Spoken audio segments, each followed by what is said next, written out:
किसी ने बड़े कमाल की बात कही है कि ताकत आवाज में नहीं सोच में होनी चाहिए, क्योंकि फसल बारिश से होती है, बाढ़ से नहीं। हाय गाइस, मेरा नाम है आरजे कार्तिक। आज की कहानी आप में से किसी दोस्त ने मुझ तक पहुंचाई है। ये कहानी किसने लिखी है मुझे नहीं मालूम, लेकिन ये कहानी बड़ी कमाल की है। ये कहानी एक महिला की जो लिखती है कि मेरी उम्र लगभग 50 वर्ष है और मैं एक ऑफिस में काम करती हूँ। मेरे घुटनों में दर्द रहता है, बड़ी समस्या होती है आने जाने में, लेकिन क्या करूं, फैमिली चलाने के लिए, घर परिवार का खर्चा निकालने के लिए जॉब करनी पड़ती है। एक दिन ऑफिस से निकली घर के लिए, बस स्टॉप पर पहुंची। वहां जाकर के देखा तो हमेशा की तरह मेरे बैठने के लिए जगह नहीं थी। पहले से बहुत सारी भीड़ थी। बहुत देर तक इंतजार करती रही। फाइनली एक बस आई। बस में जब अंदर चढ़ी तो देखा वहां भी बैठने के लिए जगह नहीं थी। अचानक से एक आवाज आई कि मैडम, आपके लिए सीट खाली है, बैठ जाइए। मैंने पीछे मुड़कर देखा तो मैडम कहने वाली जो थी वो एक मजदूरन थी। वो भी अपना काम खत्म करके ईंटें गारा ढो करके शाम में वापस अपने घर के लिए रवाना हुई थी। मैंने गौर से देखा तो मुझे लगा कि चेहरा तो मेरे साथ में और बस स्टॉप पर खड़ा था। मैंने ध्यान ही नहीं दिया। मैंने उनका शुक्रिया अदा किया और कहा कि धन्यवाद बाई जी, आपने मुझे मौका दिया बैठने का। मुझे अच्छा लग रहा था। मैं ऊपर वाले को बार बार धन्यवाद कर रही थी कि क्या बात है, इतने अच्छे अच्छे लोग दुनिया में हैं। थोड़ी देर के बाद में मेरे पास वाली सीट पर एक महिला बैठी थी। उनका स्टॉप आ गया, उठ करके चली गई, सीट खाली हो गई।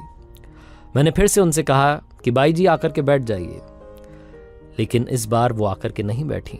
सीट खाली थी। एक महिला और उस बस में खड़ी हुई थी जिनके हाथ में बच्चा था, रो रहा था। वो जो बाई जी थी उन्होंने उस महिला को सीट दे दी। थोड़ी देर के बाद में उनका भी स्टॉप आ गया, वो भी उतर करके चली गई। मैंने फिर से वो जो मजदूरन थी उनको आवाज दी, उन बाई जी को आवाज दी कि आइए बैठ जाइए। अब फिर से सीट खाली हो गई है, लेकिन वो मजदूरन एक पोल को पकड़ के धक्का मुक्की में खड़ी थी, वहां नहीं आ रही थी। अब की बार उन्होंने एक जो बुजुर्ग थे उनको भेज दिया और कहा कि आप जाकर के बैठ जाइए। वो जो वृद्ध जन थे वो आकर के बैठ गए। सीनियर सिटीजन थे, उनकी उम्र 75 से 80 के लगभग बीच रही होगी। वो आकर के बैठे। उसके बाद थोड़ी देर बाद उनका भी स्टॉप आ गया। वो भी उनको, जो बाई जी थी, उनको धन्यवाद करते हुए कि बहुत अच्छी हो, बहुत अच्छी हो, आपका धन्यवाद कहते हुए चले गए। फाइनली सीट खाली हो गई। उस बस में भी अब आखिरी स्टॉप आने वाला था, बहुत कम लोग बचे थे। मैंने उनसे कहा कि अब तो बैठ जाइए। तो जो बाई जी थी आकर के बैठ गई। फिर मैंने उनसे पूछा कि एक बात बताइए, आपने मुझे बैठने का मौका क्यों दिया? सबसे पहले आपके पास तो सीट थी, आप तो आराम से बैठी थी। उन्होंने कहा कि क्या बताऊं, मैंने आपको वहां स्टॉप पर देखा था, लग रहा था कि आपके पैरों में तकलीफ है। जब आप बस में चढ़ रही थी तब भी लग रहा था कि आप बड़े दर्द में हैं। तो मुझसे रहा नहीं गया, मैंने आपको बैठने के लिए जगह दे दी। फिर मैंने उनसे कहा कि 2-3 बार सीट खाली हुई, तब आप बैठ जाती।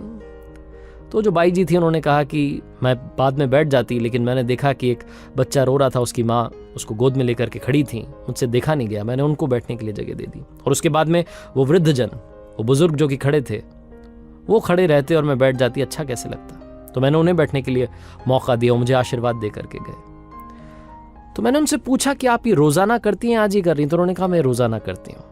मैं क्या बताऊँ मैडम, मेरे पास में पैसे तो है नहीं, मैं कुछ दान तो कर नहीं सकती हूँ, मेरे पास में कुछ भी नहीं है पुण्य कमाने के लिए। कभी कभी रास्ते में से कचरा उठा करके साइड कर देती हूँ, कचरा उठा देती हूँ, पत्थर रखे होते हैं उन्हें बीन लेती हूँ, साफ कर देती हूँ रास्ता।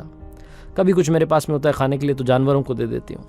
और यहाँ बस में मैं तो कर लेती हूँ मेहनत, मुझे कोई दिक्कत नहीं है। जब मैं देखती हूँ कि ऐसे लोग जा रहे हैं जिनको खड़े रहने में तकलीफ हो रही है, परेशानी में है, तो उनके लिए सीट दे देती हूँ। ये सीट कौन सा, हमें घर लेकर के जाना है।